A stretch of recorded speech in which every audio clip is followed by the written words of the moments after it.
Добра вечер, почитувани гледачи, време е за заспи ако можеш. 22 часот и 37 минути. Драга Милосавлjević, Гора Момировски на своите места, во нашето подновено студио, се разбира. А вечерва наш гостин, прв пат во нашето студио, на наше, а верувам и ваше огромно задоволство е универзитетскиот професор господинот Миодраг Лабович. Добра вечер. Добра вечер. Фала ви што ме може би после подолго време, но можам да кажем сепак ми е чест да во една оваква емисија гостувам, бидејќи искрено да ви кажам, редовно следам вашата емисија и она што ми се овака посебно допаѓа е тоа што викате гости од различни провиненции, идеолошки, партиски и имате едноставно цел да во една така да кажем аргументирана расправа со овие докажани факти да се изнесе она што е објективната вистина. И истото го предлагаме. Не ни успева секогаш, професоре. Но се трудиме. Не ни успева секогаш да сме гости, некои гости се плашат, некои немаат храброст да дојдат да разговараат овде, некои немаат аргументи па не избегаваат. Што е посебен проблем? Но наше е да ги поканиме сите што мислиме дека имаат што да кажат. Македонија е веројатно, ова е мое, се разбира, субјективно мислење, меѓутоа, ќе ме праша, Македонија е веројатно единствената земја во која што интелектуалците често пати одбегнуваат, се плашат да излезат да го кажат својот аргумент јавно. Иако, ако воопшто се интелектуалци, тоа е нивната основна задача. Да излезете пред јавноста и да одбраните одредени ставови кои што се за вас животно важни. Сигурно дека има такви, јас не сум еден од тие, бидејќи кај мене е обратен проблемот. Ја имам проблем што за изузетно важни прашања за кои што се осеќавам повикан, компетентен, професионално, научно, не сум фактички повикан доволно колку што би треба. Е така и од тука сметам дека кај определени телевизии, иначе во сите телевизии, да се разбереме, има професионални новинари. Во сите по неколку има професионални новинари, но тоа кога се сложите не зависи само од нив. И тоа е еден така поголем проблем, една посебна тема. Овде кај нас зависи од нас. На таа медиумска корупција која што вас во поистоветуваат со дека сте вакви, така разни ви даваат квалификации, но ако некој гледа, ако едноставно следи, едноставно треба да види дека вие може би застапувате и имате определена идеолошка, да речем, провиненција. Но тоа не е апсолутно неспојиво со она што е, речем, професионализам во новинарството. Суштината Јер видите, професионализмот е во аргументи и факти. Ние сакаме да се бориме со факти и аргументи. Иначе знаете подобро од мене дека и во тие, речем, западните земји, високо развиени земји, медиумите имаат своја определена идеолошка провиненција. Но тие немаат овак слеп, партиски став, туку и напротив критикуваат. А секој човек е, политичко суштество, па и ја, и сите ние имаме определени идеолошки афинитети, погледи. Зон политикон. Професоре, вие сте експерт во принцип, не во принцип за кривично право, меѓутоа и антикорупција. Може така да го наречам тоа антикорупција, ако ми е страв да не сгрешам.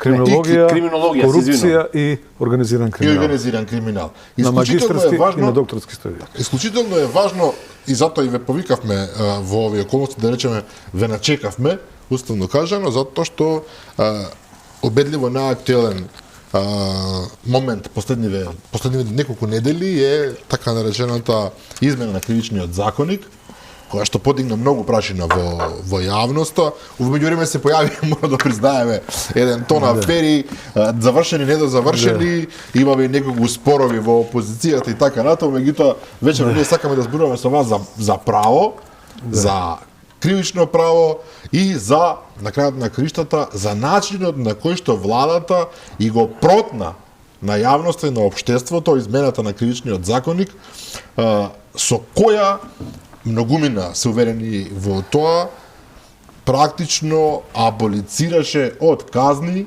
на еден или друг начин еден куп луѓе кои што веќе направиле и што е можеби уште пострашно, кои што допрва ќе направат криминал. Да. Ако сум ако грешам, ако грешам нека изгорам. Да. Не само пред да почнеме во суштинска расправа.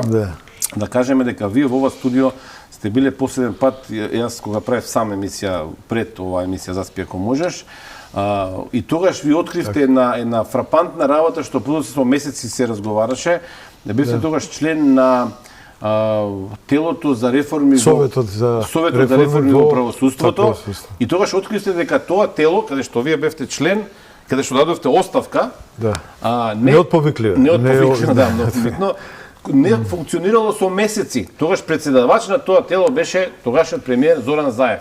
И телото најважно за правосудството не функционирало можеби една година, не знам како се. Не година, неколку месеци. На самиот почеток беше редовно, значи функционирањето се нели состануваше месечно еднаш два пати, но како времето нели одменуваше, тоа беше све поретко и се едноставно виде дека е тоа едно, значи тело онака што би рекли чисто ради проформа само колку дека има. Јас бев повикан таму баш во оно време непосредно после добивањето на таа моја светска научна награда и очигледно се тоа отпосле види дека сум значи таму присутен како декор. Злоупотребен практично. Имаме дело, имаме експерти, ама сушност не функционира. Едноставно видите многу од луѓето па добронамерни, да рече критичари, честни, правдолюбиви овие луѓе, овие сметаа зошто сум ја таму, зошто сум прифатил. Меѓутоа тоа самата основа на тоа, значи тело требаше да биде национално тело, над овој партиско, таму не се влагаше. Да, па и над владино, нели е така партиска, но се отпосле испостави дека јас сум таму еден обичен овој декор, не можев да одбијам таа покана, веќе ако одбив ќе бев фактички кукавица, затоа што јас се залагам за некакви длабоки реформи, а тогаш како што знаете беше нели актуелна стратегијата за реформи во самото нели правосудство и ќе беше еве го сега нели викаме, одбива и така натаму. И очекував дека таму ќе има една рационална конфронтација на аргументи засновани на нели логички принципи, на аргументација со нели овог неспорни емпириски факти, правни факти, но тоа изостана скроз и на крај кога успеав ја некако со да речем грдни маки да ја протна мојот овој предлог нели програма кој што беше сублимат од ова моја научна студија во кој што има преку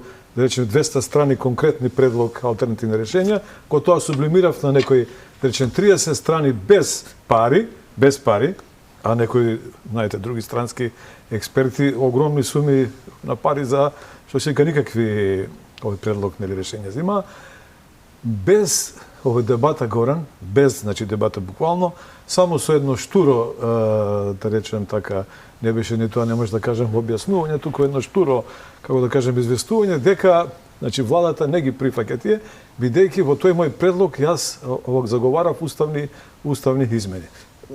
Во тоа време председавач беше значи тогашната овој министерка Рената Тренковска и таа само објасни нели дека значи влада не може да прифати уставни измени, тоа ќе го според незини зборови што ја знам оптеретувало нашиот европски пат, што нема врска. Да, подоцна уставот се смени, нели? Да рече логиката и нели така натаму ќе отворило Пандорина кутија и за други барања, но еднашка нели треба ние уставот и да го и за овакви прашања да го отвориме.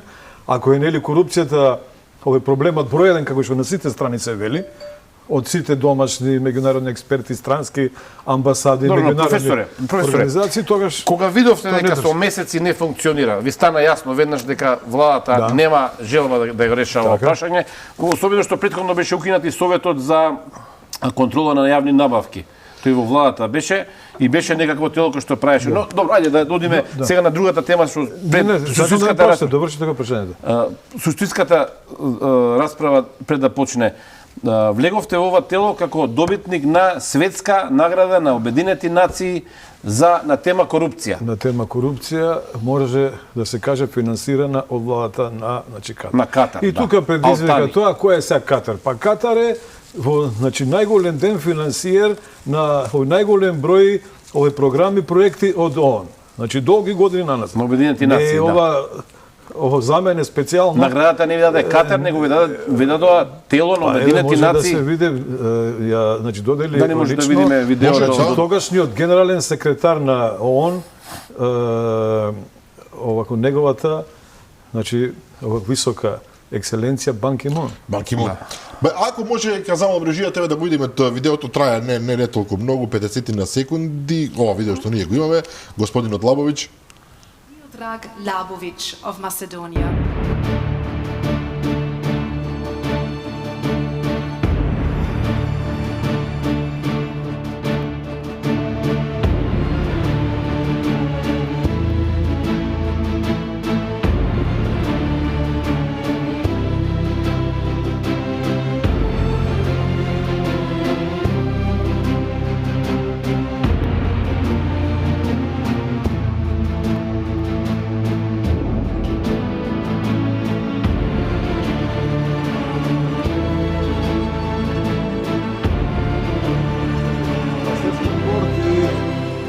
High Level Scientific Committee, кои што беа составени од врвни научници од сите континенти на светот, а во конкуренција огромна од престижните светски универзитети. Значи награда за антикорупција. За антикорупција Македонија и има владење на правото. Да, Македонија има огромен проблем со корупција. Не. Македонија има експерт кој што добива светска награда на Обединените нации за антикорупција и Македонија тој свој кадар не го користи. Апсолутно. Дали некој после ова тело за реформи во правосудството ве повика да учествувате во изработка на владини закони? Апсолутно не. Веќе која 6-7 година? Па рачунајте, тогаш ја бев до 2019, септември 2019 поднесов оставка, кој што ја пренесува сите медиуми. Од тогаш апсолутно 4 години најголемиот експерт во Македонија за антикорупција, или еден од најголемите, ајде се да не преюдицираме, не постои. Па ако добил некој повисока награда, кажете и да Добре, еве да речеме дека некој може би има што нема награда, ама што е талентиран за антикорупција. И што напишал оваква книга рецензирана 5 пати досега од Добро, што е проблемот со професор Лавовиќ? Зошто дава 5 оставки во различни тела? Вие сте рекордер по оставките. Неотповикливи оставки. Неотповикливи, многу важно. Многу ми не даваат оставки, па им ги враќаат. Така е, Драган, браво, Драгане. Што е проблемот? Проблемот е, видите, суштински, не се работи за мене лично, не се работи дека имаат некаков личен однос или омраза према мене, не може да речем тоа. Тоа е јасно, професор. Апсолутно не можам да се фактички пожалам на такво нешто, меѓутоа во видите Македонија постои еден суштински проблем да видите речиси, ке речам речиси, нема да речем апсолутно нема, меѓутоа речиси да не постои дебата вистинска, јавна, дебата за тие овие крупни еве би ги кажале национални проблеми. Не пусти, отидите и во оние ситуации горе, Драгане, кога има некаква дебата, кога се води јавна расправа, тоа е, видите, квази јавна расправа. Еве, исто така не бев повикан, што беше на огромно, да речем, изненадување не само моje и на многу други честни, правдолюбиви, истинолюбиви луѓе и од стручната, од научната не. Од веќе ја правам разлика научни случаи. Од научната не се изненади бидејќи тие прават све ова да не се види, као да не постои. Кога беше јавната расправа, се сеќавате за системскиот закон за јавното обвинителство. Ја не бев повикан од ниедна пратеничка група. Тој беше усвоен на распаѓање на парламентот пред последните парламентарни избори. 2020 година, на која што предходише година дена некакви преговори меѓу двете најголеми партии, и на крајот кога се одржа јавната расправа во собранието, 2 дена траеше, ја не бев опште повикан, на крајот отидов на покана на една сосема минорна по квантитет и на легитимитетот, има две, ако сакате значење. Бернар Манини вика има исправен и има овој прифатлив. Прифатливиот е според, беше бројот на гласовите освоени, додека исправниот е според начинот на самото резонирање, кој што во контекст на постулатите на таа, да речеме, рационистичка епистемологија, кој што некој ја... Ке ве замолиме, да не сега лупаме зборови, поприземно, да не лупаме зборови. Научна и стручна јавност.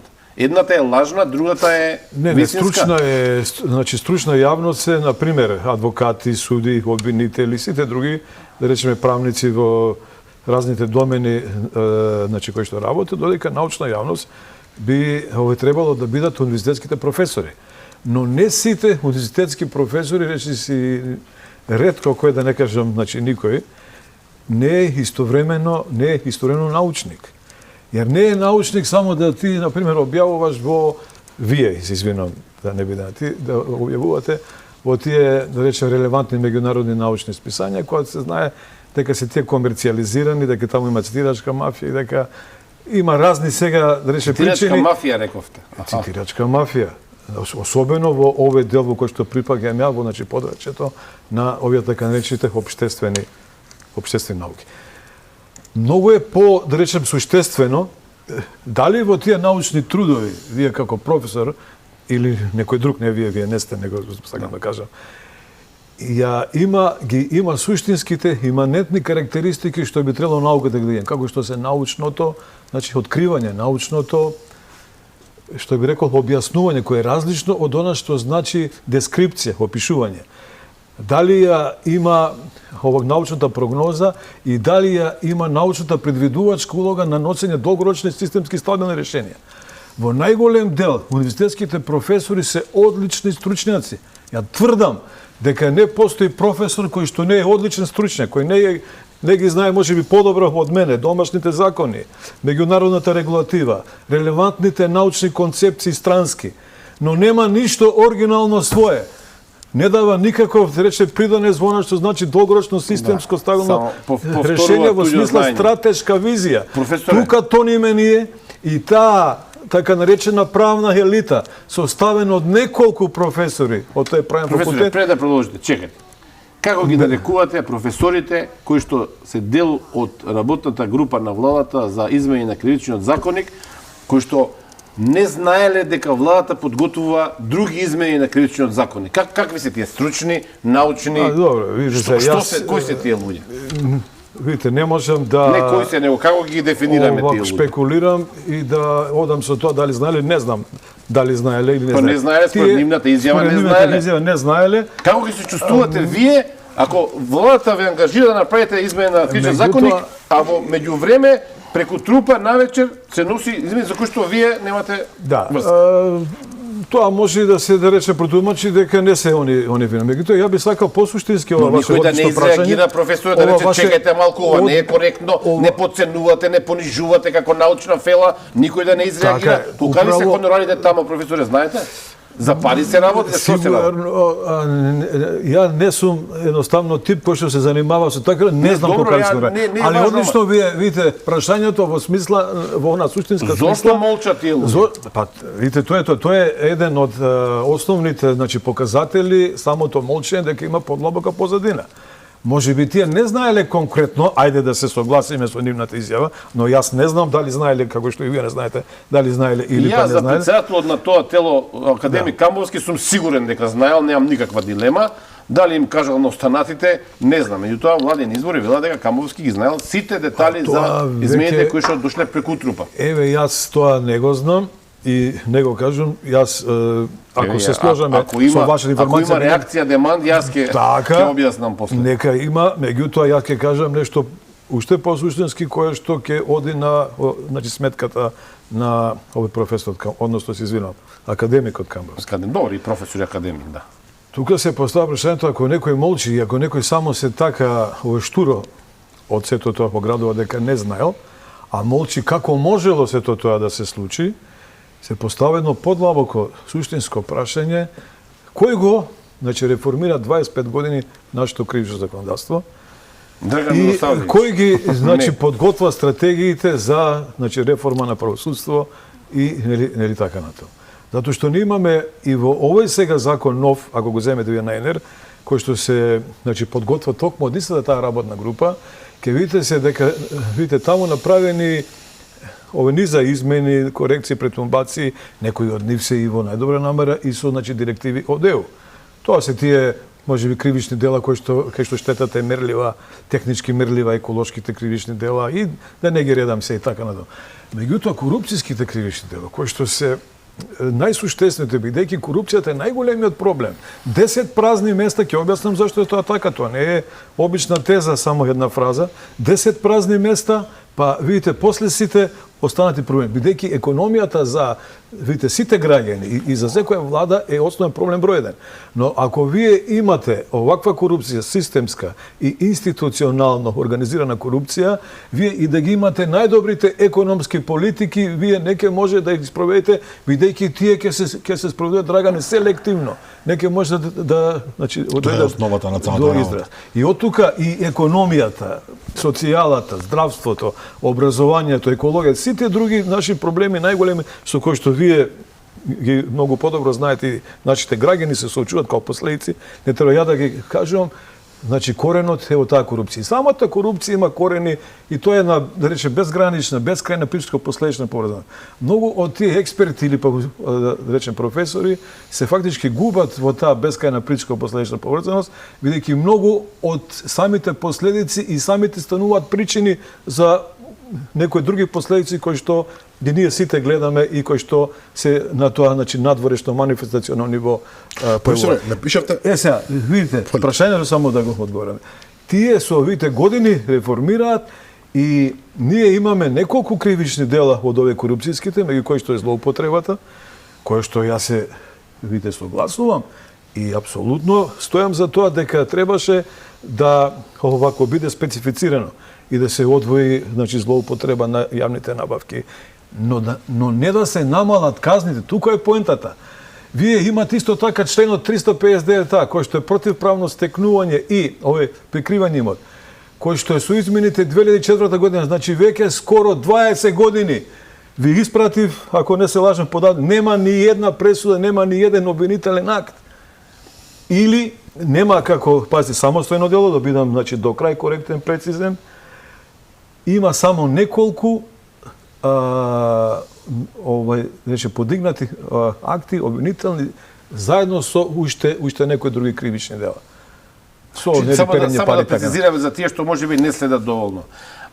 Власта го смени кривичниот законник, објаснувајќи дека е многу важно да се направи фокус на конфискацијата, на проширена конфискација. Не е толку важно лежењето затвор, колку што е важна конфискацијата. Така. Но тоа не функционира. Одлично. Прашањето е зошто не функционира.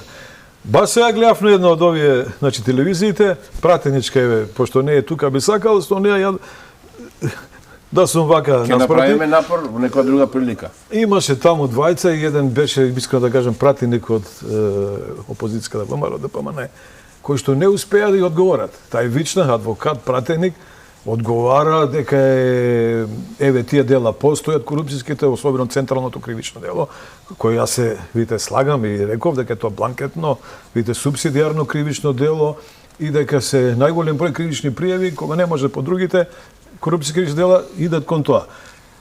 Нејзиниот аргумент беше, еве, значи, до сега немаме ефикасност. Ретко кој од тие дела, многу малку, според нејзината изјава, 99% не се завршени. Но прашањето кое вие го тука легитимно поставите, кое е суштинско, не е во нејзиниот одговор. Зошто не се завршени? Нејзиниот одговор не се завршени, бидејќи долги биле роковите и се обвинителите, судиите на некој начин, како да кажем, опуштале. Тоа е, извинете, ама не можем да, видите, најдам друг израз. Нонсенс. Тоа е, ајде да не кажам глупост, ќе рече нонсенс. Тоа е тешка глупост, видите, знаејќи дека во најголем дел оваквите кривични дела, кои што со една огромна легитимност научна, се извинам, обичната општа јавност ги окарактеризира како функционерски криминал, се однесуваат према, значи, високи функционери и во најголем број случаи према оние што се бивши функционери. Ние немаме случај кај што актуелен премиер од највисока... Што често може да смета за Ние одмазда. можеме генерален секретар, имало и порано за време на владата на Лјупчо Георгиевски, знаете ви, министер за одбрана беше и тоа правосудно осуден, кој што излегол надвор од таа, да речеме, шема на тие владино партиски врвови да биде практично е казнен од своите, етак дивеч. Но ние немаме, ниту пак имаме, ако остане овака, ако не се издржат тие длабоки структурни реформи за кои јас се залагам веќе 22 години, актуелен највисок значи пример во таа институционална хиерархија на системот, или негови блиски роднини околу него, или блиски пријатели, кумови и така натаму, кај што гледаме само во овие последни години и кај, значи, поранешниот пример и кај овој сега се, значи, вртат и сите се тука прогласуваат за ненадлежни, нема. Професоре, вие докази. недавно... Само да дочем, значи, видите, проблемот е во тоа што обвинителството, дури и кога ги спроведува истрагите, и кога, значи, после подигнува, значи, обвинителен акт, има отворени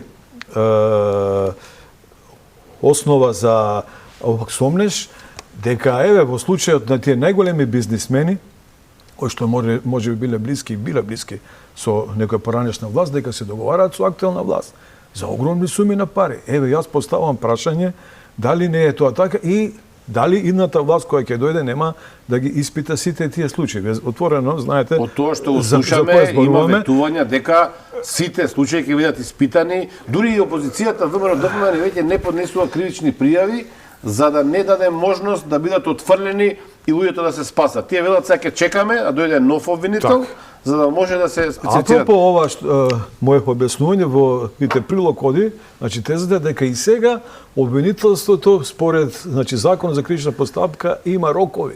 Има рокови, меѓутоа не ги почитува, значи хиерархијата и субординација не ги почитува. Никогаш не ги почитува. Тие не се, да речеме, задолжителни, но не ги почитува и тука е во најголем дел рече сомнежот дека од тие коруптивни, високо коруптивни мотиви, тие се фактички забошотуваат, се начуваат по фјоки, се одоблекуваат. Адвокатите играат тука улога со разни процесни, речеме, слабости. Јас не сакам да ги иземам тука процесните слабости, да ги иземам исто така кадровските слабости, но тоа е, видите, проста математика. Ако, например, во јавното обвинителство требало 100 обвинители, а сега има 50, не треба да си многу паметен, знаеш дека уште 50 треба. И тие се реални проблеми, големи проблеми, но тие не треба некоја идеја за да се едноставно решат. Ако фалат, треба да се пополнат. Морам да признам, влеговте многу длабоко. Мене ме интересира основата на целата работа. Професоре, сакам да кажам, прочитав неодамно еден ваш текст, според мене феноменален, во кој што вие објаснувате суштината на корупцијата како таква. Велите дека во развиените земји таа не спаѓа во злосторнички криминал, односно таа влегува во еден ситуационен криминал, вие го нарекувате, веројатно е тоа исправен термин. Меѓутоа правите многу фина паралела меѓу тие земји во кои што најчесто политичарите и функционерите се луѓе кои што со генерации се богати, луѓе кои што доаѓаат генерално од богати семејства, моќни семејства, на кои што корупцијата постои и тамо, им ја прават на едно сосема поинакво ниво, претпоставам, кој што дури и за обичниот народ е недостапни да се свати. Меѓутоа овде, во Македонија, корупцијата е соголена, со голо око се гледа. Вие може да почувствувате корупцијата на секој чекор. И тоа од највисоките врвови на власта па до, не знам, најнискиот бербер што може би, ако може бербер да се искорумпира. Во Македонија корупцијата е злосторничко. Сега ги одлично поледање за еден одговор, ќе се обидам да бидам пократок и да навлезам во срцта. Во не само европските, значи високо економско развиените западни земји. Значи ниската корупција и таа средна корупција речиси се искоренети. Земјите ги скандинавските земји, Данска, Норвешка, Финска, Шведска, заедно со Австралија, Нов Зеланд се вртат кој прв, секојаш на, значи, таа листа, што ја, значи, секоја година имате прилика да видите од Transparency International објава. Тоа значи незамисливо е некој да влезе во болница или во продавница и да се обиде или не знам. Таму е речиси искорената ниската па и, значи, средната корупција, бидејќи овој индекс на перцепција на, значи, корупцијата ја, значи, претежно мери административната или, ајде да се стручно се изразам, конвенционалната корупција, но не ја мери неконвенционалната корупција. Ова што го кажавте исправно, во, значи, Македонија има ниска, средна, висока, највисока. И ја има и таа неконвенционална корупција, која не се мери според параметрите и, значи, критериумите на Transparency International, а која прави најголема штета, неспоредливо од сите други кривични дела и корупцијски и сите други. Значи, сега, ако ме прашате, ја ќе објаснам со аргументи зошто е тоа така. Во овие европските и останатите високоразвиени земји, рековме дека ова средна и се извинувам, ова ниска и средна ја нема, има инцидентно висока и има висока кај што се јавните набавки, има таму провизија. Но таму е кој автопатот, пример го зимаме 100 милиона, ќе се потрошат 100 милиона, автопатот ќе се направи така како што би требало квалитетно. А видите, провизија од огромен број интервјуа со наши бизнисмени, со странски бизнисмени, секојаш се дава. И таму има корупција, не е исклучено дека таму има корупција, но тоа е огромна разлика затоа што тука кај нас автопатот ако кошта 300 милиона, ќе се направи. Ние ќе го направиме за милиарда и нешто, да. Тоа е основниот проблем. И нема да се направи како што треба, после некоја година знаете дупки и така и да не шире. Тука е проблем. Втора работа, кај овие, високо економско развинете земји. Тие ја остваруваат највисоката таа суптилна и неконвенционална корупција преку сосема други облици типови што ние ја немаме, нити можеме да имаме. Ја остваруваат неолибералната доктрина преку генералниот концепт на системски корумпирана надворешна политика која го цица доходот од преку 80 земји во светот неразвиени. Има ли потреба да кажувам како? Кој има автомобилската индустрија, кој има компјутерска, кој има електронската... И кои се колонијални сили до неодамна, апсолутно. Кои се во најголем дел производители на таа високо финализирана технолошка стока. Но основата е, професоре, дека тоа не влијае, барем не толку силно, на просечниот данец, на просечниот свеѓанец, на просечниот германец. Не влијае. Затоа што нас влијае и го пропастува животот корупцијата на луѓето. Апсолутно е така. Зашто? Затоа што од ова, најсуптилна некојцелна корупција што ја спомнав, генерален концепт на системски корумпирана надворешна политика, што ние не можеме да ја правиме како мала земја која нема импакт во тој меѓународен економски поредок и така натаму. Индиректна, корец има најголемиот број граѓани кои што живеат во овие земји. А кај нас обратно, од ова институционално организирана корупција има најголема штета нашиот обичен човек, а има, видите, корис мал број на тие највисоки политичари и она бизнис, да речем елита. И вие потоа велите народ овде заради тоа, меѓу другото, страда од сиромаштија, заради тоа му недостасуваат лекови, заради тоа му недостасуваат основни средства за... Заради тоа бега од државата. Така е. Директно влијае врз... Ова е многу битно. Корупцијата е рак рана, сме го повторили ова 3000 пати. Меѓутоа ова е суштината, дека на вистина таа корупција на сите нивоа, дозволена очигледно, премолчана и во која што се учествува, ќе ја уништи земјава, на мртво име ќе ја уништи. Апсолутно сте во право, меѓутоа ова што вие сега велите, Драгане, дека 1000 пати се тука повторува, излегува дека кај некој, еве сега ја слушам и ова претеничка, и пред некое време на една од телевизиите, заменик министерката, се извинувам, не го знам името. Викторија Аврамовска Мадич за правда? Да, која отворено има, контратеза од ова Драган што ја кажа. Еве како, вика, па видите ние сега, поистоветуваме, изедначуваме корупцијата со најтешките кривични дела. Како што се убиствата, како што се кривични дела против човечноста и меѓународното право, како што се кривични дела против државата, кај што знаете дека таму казните одат најмалку 10 години па и до доживотна. Јас велам, не треба да за корупцијските кривични дела има такви казни како се овие најтешки овие кривични дела. Меѓутоа да останеа барем на ова ниво кој што се. Со ова намалување, корупцијата сега се сведува на овие полесните кривични дела. Иде кон, полесни кривични. И она вика, фактички, не само она, него многу експерти, аналитичари, не знам како да ги наречем, квази аналитичари, кои што секојдневно гостуваат по тие разни дебатни емисии, тие од една страна зборат за, видите, корупција, кој ќе дојде, еве да се постои конкретно прашање за намалување казните и дали треба и каде треба да иде местото ова Драган што го праша на корупцијата во тој вредносен систем на вредносни приоритети, тука се гледа тежината и нашата определба како ја ние фактички вреднуваме корупцијата. За власта практично корупцијата не е приоритетен. Тежината на казната е одраз, рефлексија за значи вредносните приоритети што на едно овако значи заштитено добро вредност што се штити преку определено кривично дело му ја давате вие. Ако вие ги намалувате казните, вие автоматски давате одговор дека е тоа лесно и утре им се испраќа сигнал и на обвинителите и на судиите дека тие не треба да дават приоритет, jer тие во ситуација во услови кога се значи кадровски, како да кажам, осакатени и кога нема доволен број и значи ресурси, материјално-технички и така натаму и помошен персонал, административен персонал. Тие не можат еднакво да дадат приоритет на сите кривични дела. Би требало приоритетот да се даде на најтешките. А ова веќе со самото намалување на казните, како што објаснив, ќе се смета дека не е едно Тука доаѓаме до огромна дискрепанца.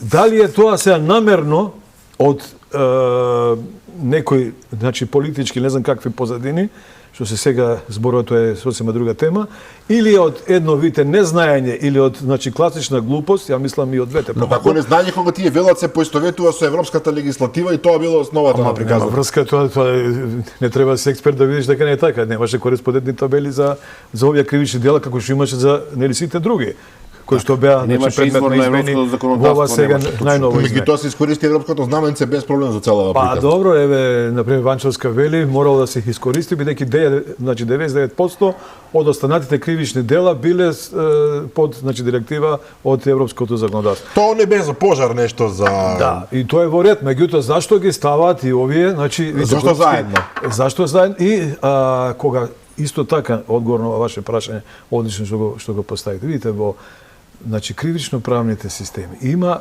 значи директиви. Ја реков за кои кривични дела, условно кажано кои што се технички, кои што штетата е технички мерливе и така натаму. Меѓутоа за видите корупцијските кривични дела има разни има секоја држава си има свои специфични детерминачки фактори. Тоа е тоа што ги буни нашите експерти и овие професори кои што они одат со тоа видите механичко препишување, механичка овако така да речем транспозиција на европското законодавство и во најдобар случај механичка синтеза од значи повеќе добри законодавни решенија во странски земји кои што инаку дават одлични резултати во тие земји, но не е истиот карактер на луѓето, не е иста историјата, менталитетот, значи традиција, апсолутно државноста, значи претпоставувам дека во Грција и во Данска немаат луѓето ист апсолутно.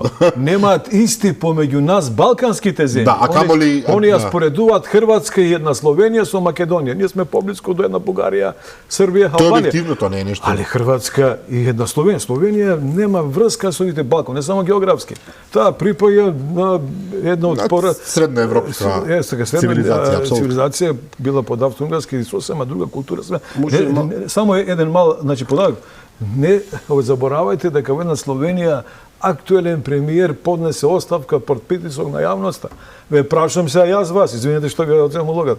Кога во ова наша Македонија под притисок на јавноста премиерот ќе се даде оставка, освен ако не е толку глуп како што речеме беше и да мисли дека со тоа ќе не знам добие некакви поени или така натаму. Пред 5 години, на 16 октомври. И тоа не под притисок на јавноста, него никаков притисок на јавноста немаше. Едноставно мислејќи дека имаше некој притисок ќе отвори пат за нашите евроатлантски интеграции. Професор, не веруваме во тоа. Тоа се не веруваме дека да го оправдаме на некој начин. Не, морал да се повреди заради тоа што бил фатен, ама ајде сега да не збориме со спуштени гаќи што велат. На 16 октомври 2018 година владата му препорачува на Уставниот суд да ја отфрли иницијативата за бришење на членот 353 став 5. Во тој период има иницијатива пред Уставен суд и владата на ова на СДСМ, во која што Дени Ковачевски претходно беше заменик министер за финансии, му препорачува на Уставниот суд да се отфрли иницијативата.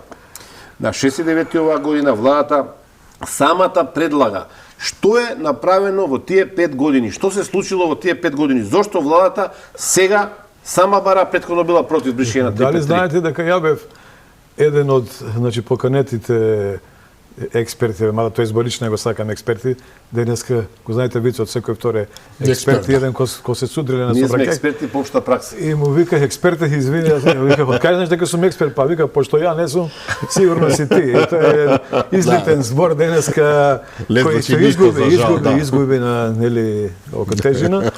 Меѓутоа бев повикан, не знам како да кажам, као професор или као бев учествував и настапив со аргументација која што најдобро можев да ја изнесам и Уставниот суд после некое време ја донесе одлука, уставно-судска одлука да тогашна, да речем, иницијатива која што беше поведена да се стопи, да не поведе постапка. Да. Што се случи? Зошто влада за 5 години, истата влада вели до друг премиер само, тогаш вели не, а сега да. Знае дека си оди па се штити себе си. Видите, сега ќе испадне дека после ова што се обелодени во најскоро време, кога ВМРО ДПМН црсто застана, еве имаат и некакви докази, не сакам да шпекулирам, немаат, али еве ќе се види, ќе се покаже наскоро, ако нема уставни измени, тоа ќе биде што се вика најголемиот доказ дека немало ништо. Но дека владата за себе го направила тоа, за заштити себе си. Но и да има уставни измени, тоа може да се да се препише дека некои поранешни раководни структури делувале па успеале. Но видите како и да е, овие измени што се сега, најскорите измени, да речеме направени, особено ако немаат никаква, ако се ги испостави дека немаат никаква политичка позадина. Не може да немаат, владата ги предлага. Не, сакам да кажам никаква да рече коруптивна политичка, коруптивна партија, се извинувам во таа смисла, мислам дека не се договарало, преговарало во ситуација кога Али Ахмети, рече дека ВМРО преговарал, ама на крајот, лидерот Мицкоски се повлекол. Не сакал да. Сега останува да виси дали е вистина или не. Овој рече поранешен премиер Никола Груевски, дали тој преговарал, не, но тоа е друга тема, но ако се испостави дека и тој не преговарал, дека ова е чисто од некаква нивна, да речеме математика, логика, која што според мене е, немам друг збор, освен, видите, крајно глупава. Но корисна.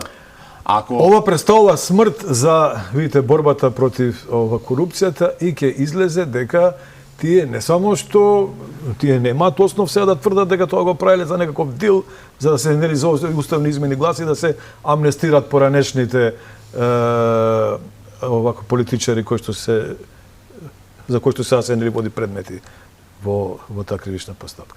Ќе испадне дека тие се штитат самите себе и утре кога ќе фактички дојдат на власт да може да им застарат делата за време на мандатот, дури се тие. А ние знаеме дека во ваков систем, видите, партизиран систем, кај што немаме независно судство, кај што немаме овакво непристрасно судство, дека владата имајќи ги сите клучни правосудни институции, па и не само правосудни, и уставен суд, и малку пошироко од политичкиот систем, под свој нозе, дека таа до сега овие 32 години, не само оваа влада, сите влади немало шанси да се пред лицето на самата правда изведе актуелен премиер.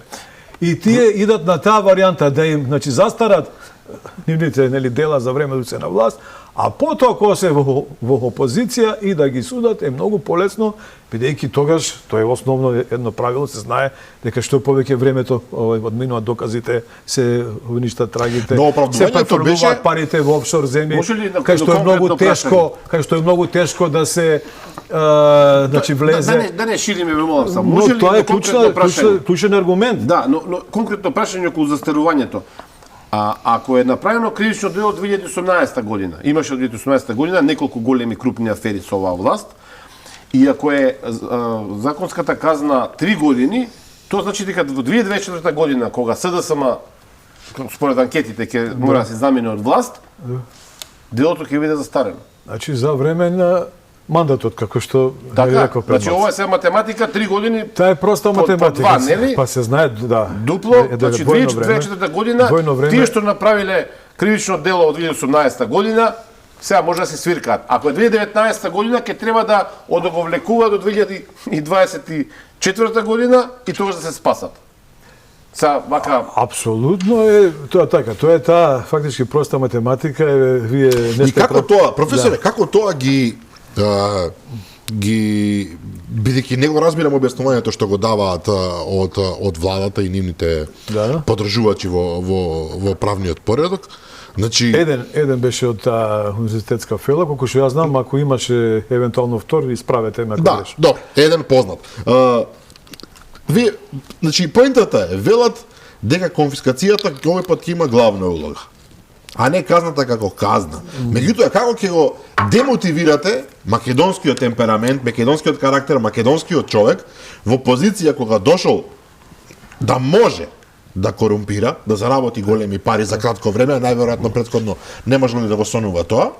Уште 5 животи да имал, не може да ги работи тие. И сега тој човек, се обидувам наједноставно да го сватам, тој човек кој што веќе се одлучил на такво дело, кој што е свесен дека е криминално, заработувајќи пари кои што не може ни понатаму ни да ги замисли дека ќе ги заработи нормално и честно ако живее, тој веќе однапред е спремен да одлежи некое време со надеж дека парите ќе му останат на ваков или онаков начин. Но сега велите дека ќе биде, односно но сега фокусот на конфискацијата ќе била таа која што него ќе му рече, меѓутоа ве молам, ако јас украдам телевизор, некој направи многу убава споредба. И ако мене државата само ми го земе потоа телевизорот, а не ме казни, јас ќе украдам повторно телевизор. Како е демотивирањето да не правите криминал и корупција? Доаѓате до она што е фактички клучот на ова суштинско објаснување, кај што фактички власта се демистифицира, дека ова нема никаква логика. Нема логика. Сега ќе ви објаснам, ако може и малку по онака пластично. Како прво, видите, сите три елементи на она што значи заштитна функција на кривично право, а тие се висината на казната, редовната примена, ефикасноста во примената на правото, или како што викаат завршувањето, побрзото завршување, ефектуирање на кривичните предмети, и овој третиот елемент конфискацијата, па еве ова може да рече нова кривична, од 2009 проширена конфискација, треба да бидат така да кажам, балансирано поставени. Еден од овие ако фали, ако вие немате ефикасност, на вас ви се џаби, нормално не треба да некој аргументира, само вика строгоста на казните нема ефект. Па тоа од улица него да го земеш или студент на прва година го знае, ако немате ефикасна примена и ако немате конфискација, џабе е строгоста. Кога секој ќе си вели па добро мене ли ќе ме фатат, 1000 души крадат, никој не фаќа и ќе се стимулира. Тоа за жал го слушаме на улици. Меѓутоа, видите, строгоста на казната е многу битна, висината во една интеракција со останатите два елемента, бидејќи ова што го кажа сега овде пред малку Драган. Jer вие, ако и под видите, добра една предпоставка, ќе кажам, таа не е реална предпоставка, но и под најдобра неверојатна предпоставка, да ви го одземат целиот имот, а да евентуално, како што некој залага да нема казна, току само конфискација, тоа ќе било доволно, тоа е исто така едно, така да кажам, абсурдно е, супер. Повторно ќе го направам. Тоа што вие добро забележавте, во меѓувреме вие ќе го скриете украденото. Ќе го скриете и па само теоретски може да се одземе се. Реално е што обично овде кај нас само некој процент вие ќе дадете. Имаме примери. А не ги спомнувам. Да речем 99 ќе бидат у офшор кај што се скриени во тие фантомски шел овако компании и кај што е многу тешко е за оние кои што се добри познавачи и експерти на да рече перењето на пари, ако ме слушаат, да бидам до крај овака коректен. Само не давајте формула како да се скријат парите. Нема да дадам, ама ќе може забележите, ќе рече дека во поново време меѓународната регулатива, меѓународни конвенции, документи се веќе применуваат и у тие офшор земји, така да останаа некои 5-6 од тие, да рече, класични офшор, да овако не ги редам, останатите се веќе притиснати и ги усвојуваат тие меѓународни регулативи за борба против пари. Не е Панама, ама корупција и така натаму. Белизе, ако не е Белизе, но тука е многу тешко, бидејќи тука има друга позадина зошто се тие досега биле оставени, представуваат црна, дупка во меѓународен финансиски систем, позадината е долгорочни геостратешки, геоекономски интереси. Кој ги држи тие се мали земји, помали од Македонија без никаков импакт во меѓународен економски и овако политички пордок, кај што тие банки се експозитури на најголемите банки. Тука има многу страна. Но тоа е тема која што е друга тема, сакам да кажам, но тука треба едно подлабоко ова прашање да се постави. И една конклузија. Се согласам, друга тема. Професоре, имаме само уште 3 минути до вестите, а ќе мора да одат вестите.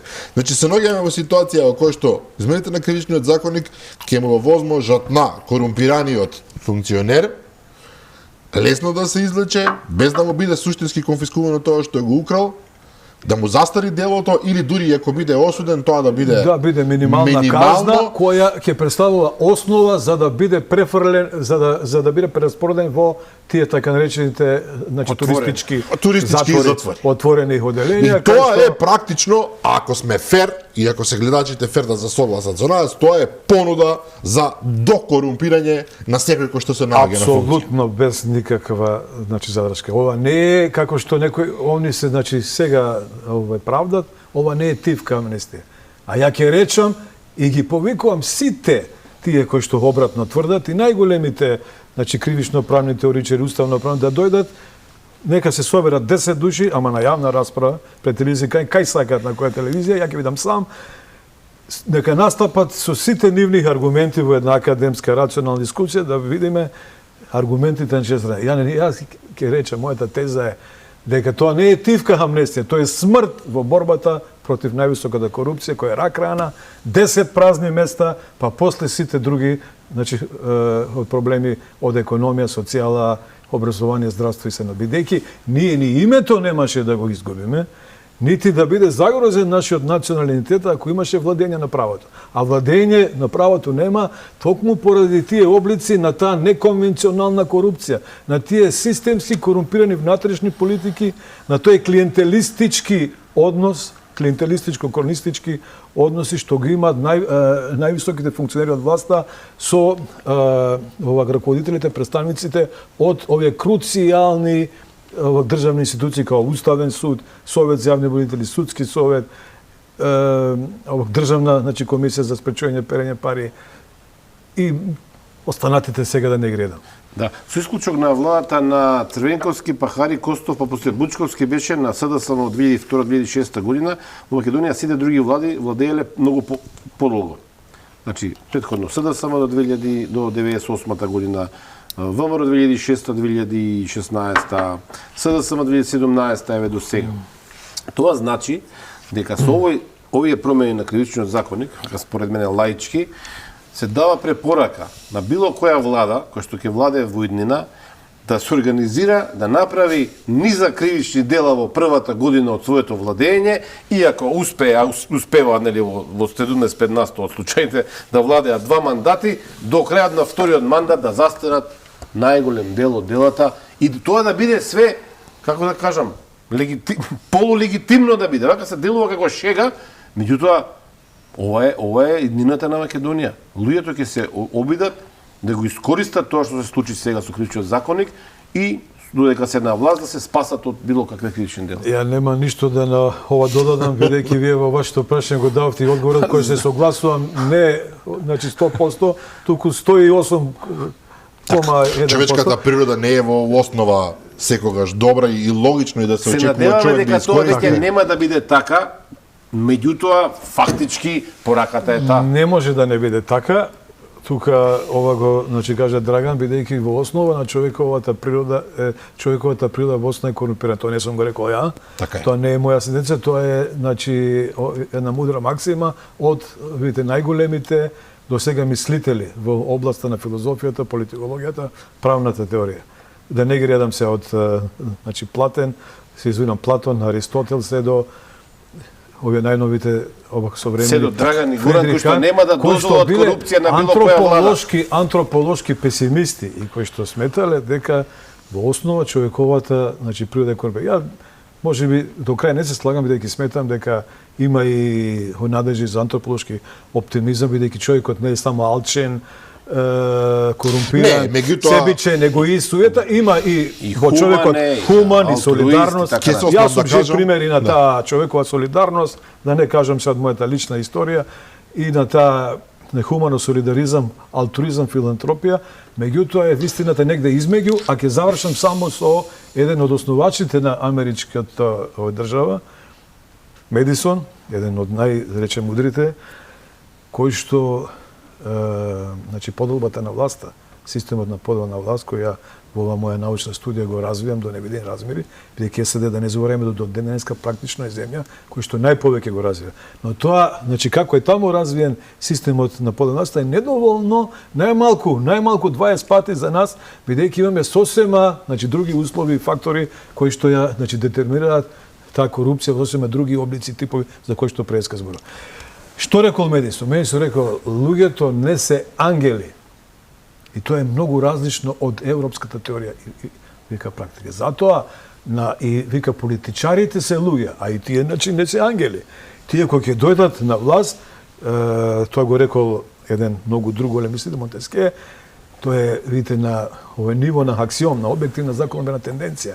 Секоја власт тендира кон овак злоупотреба на својата моќ. Така. Нема исклучок. Сега, за да се тоа спречи, треба власт против власт.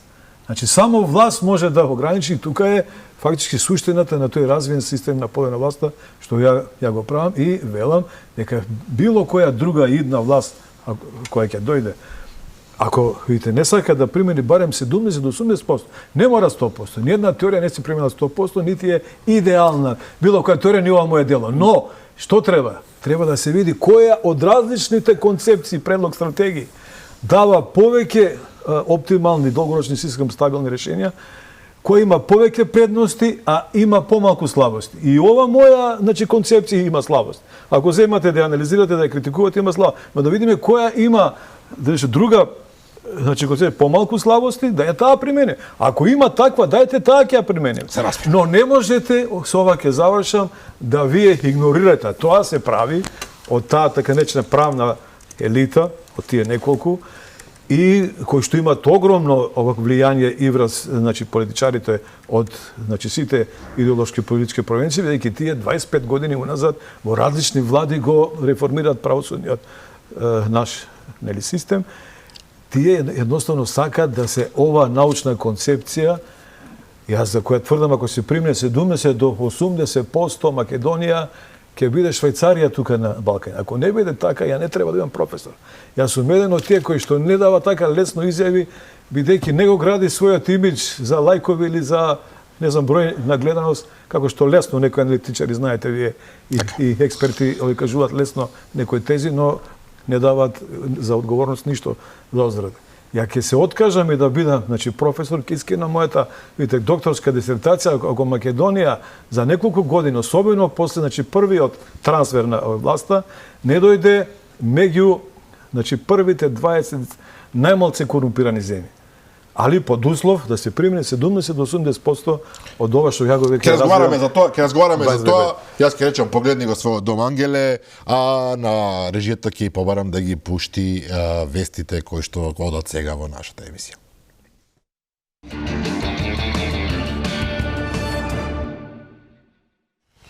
Да, по вестите се враќаме во вториот дел од Заспи ако можеш, вечерва со почитуваниот универзитетски професор господинот Миодраг Лабовиќ. Зборуваме за измените на кривичниот законник кои што многумина збунија. Мислам дека вашите објаснувања во емисијата и тоа како даваат нова светлина на целата приказна. Она што е сигурно, добар дел од обвинителите се најдени во небрано. Не знаат што да прават сега со овие нови измени на законите, на кривичниот законник, се извинувам.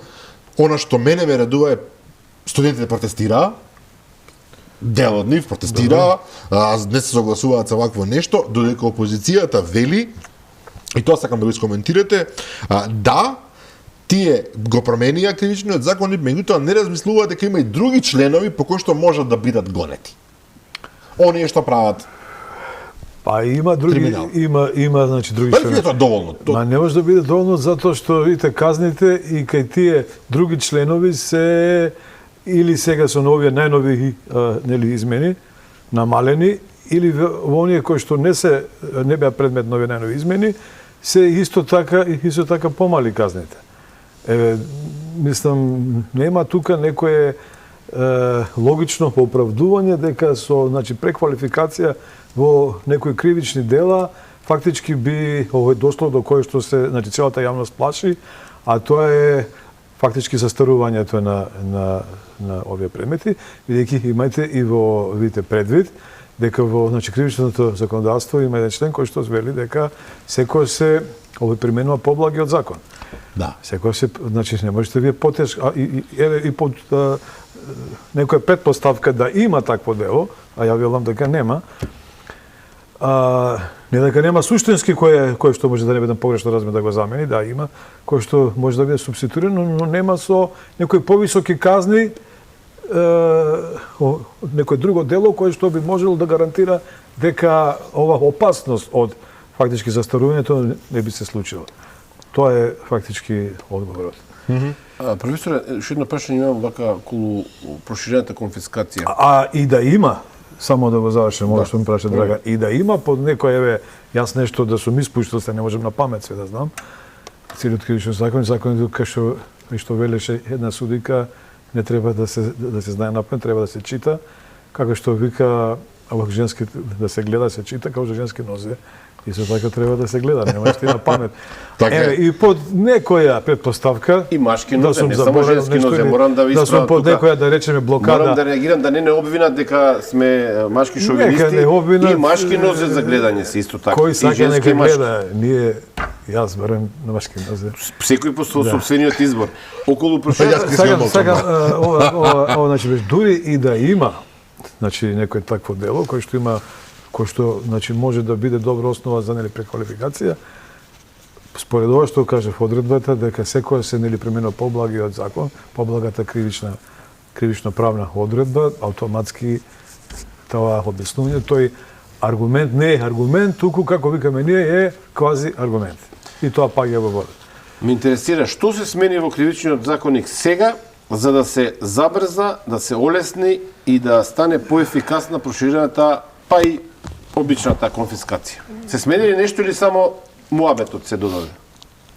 Да, не можеме да, значи, кажеме, не би било фер и ја не би бил, значи, тоа што сум, ако не сум објективен и ако не кажувам, и ако тоа што го кажувам не е врз база на факти и на аргументи.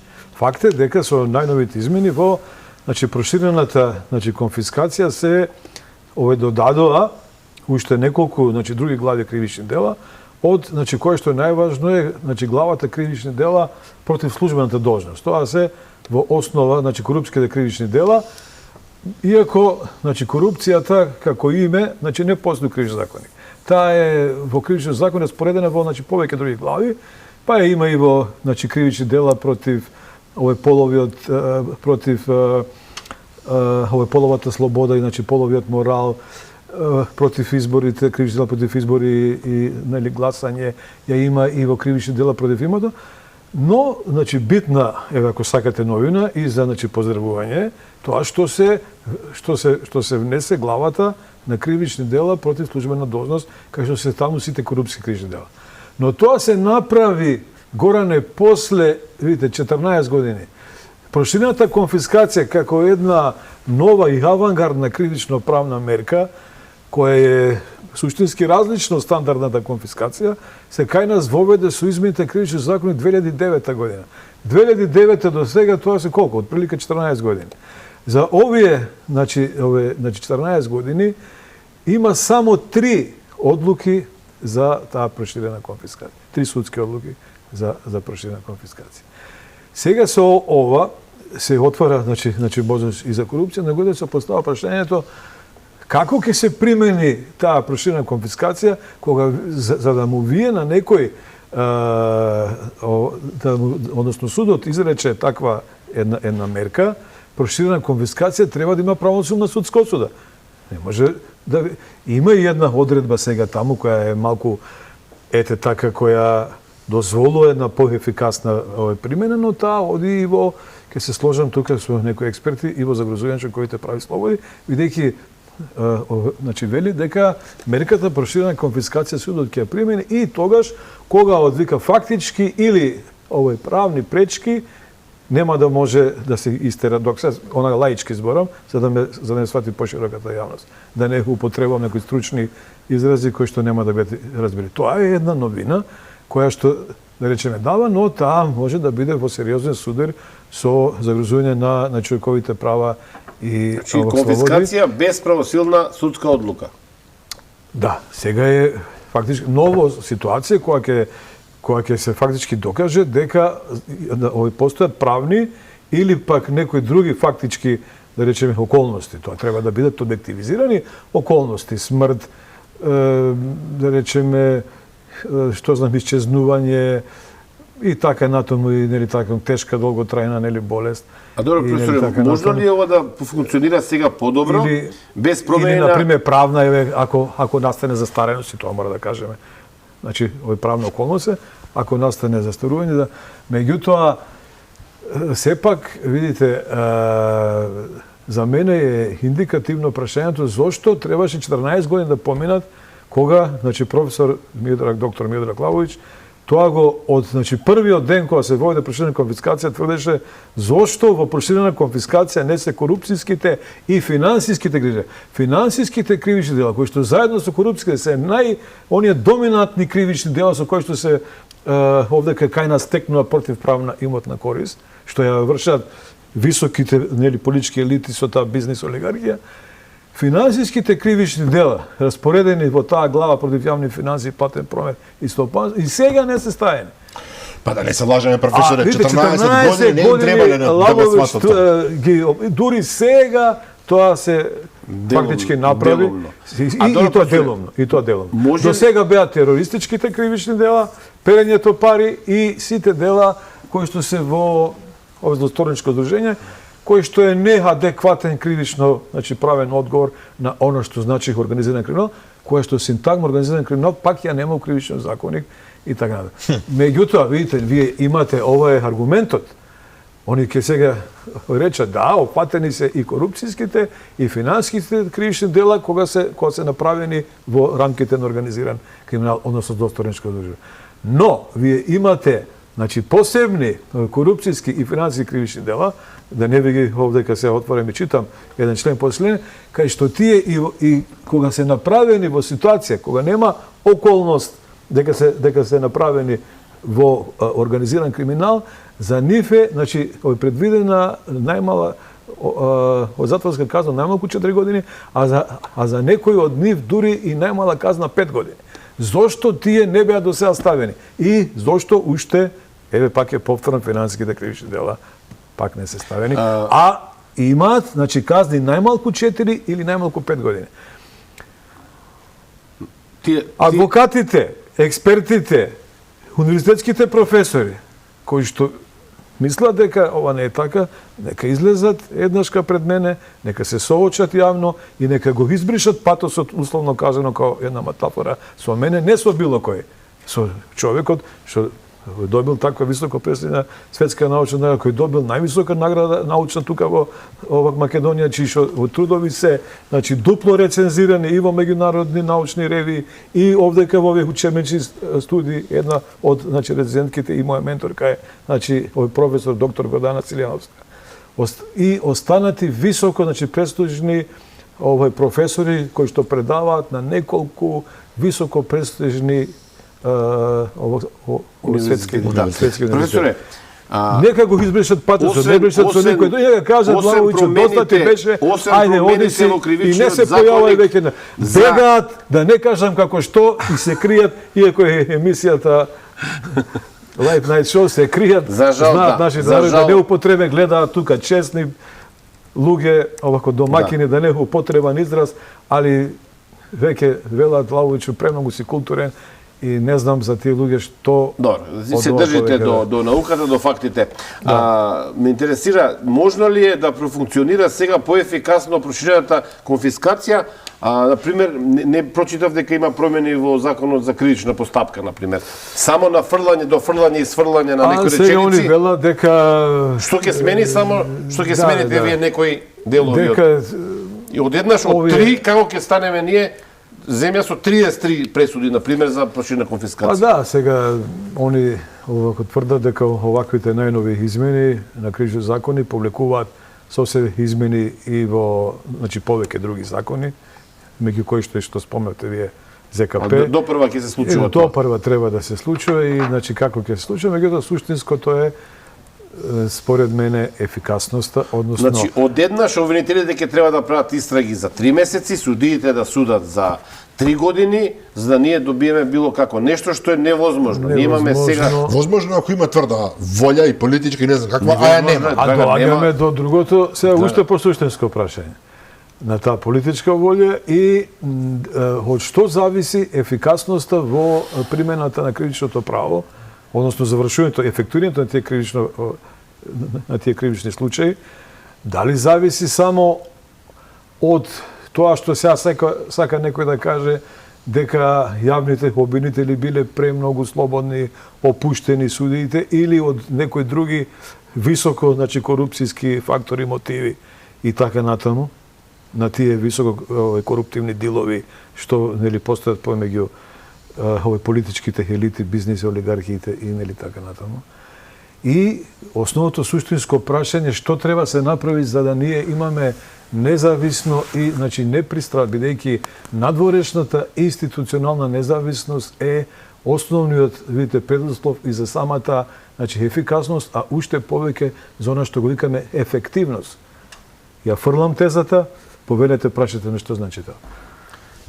Добро, ефективност да можеме да и ние од прилика да ја разбереме, но... Не, ние немаме надворешно институционална независност на клучните судски советно обвинители за тие збори. Тие се кај нас можеме да кажеме тоа. Партизирани 110%. Партизирани де факто, но формално правно ние и сега ги имаме во значи голем број усвоени тие меѓународни стандарди, имаме на пример судски совет, совет за јавни обвинители кои се релативно независни. Вие знаете дека мнозинството од тие тела не се од извршната или од нели законодавната власт. Дека мнозинството го прават да речем членови избирани од редовите на самите јавни обвинители или од редовите на самите судии.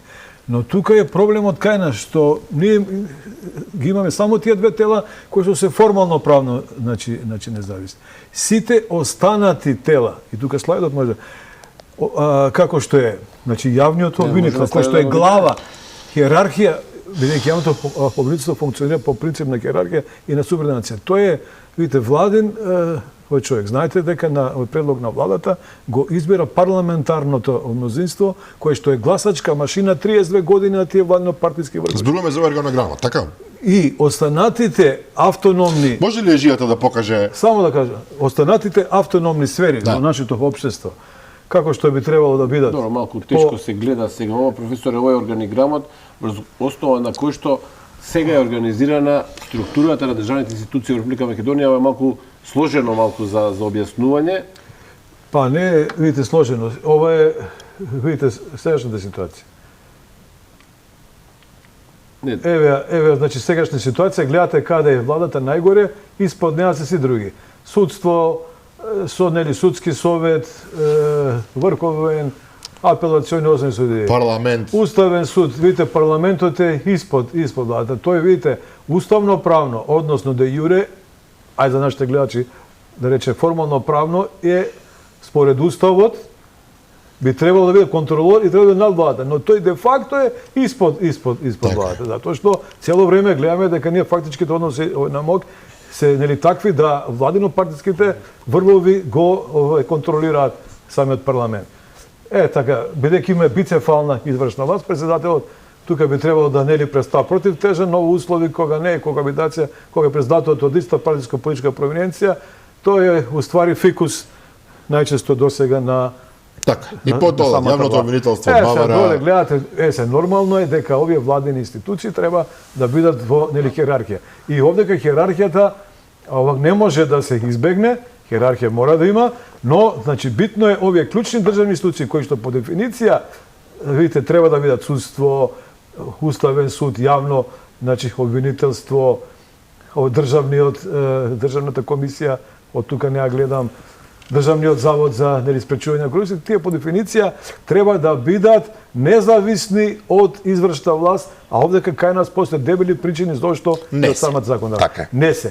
Ајде да видиме како е тоа во компаративните системи. Ќе да побарам. Следниот слайд, пуштите Тоа е вториот, да. Во Се извинувам.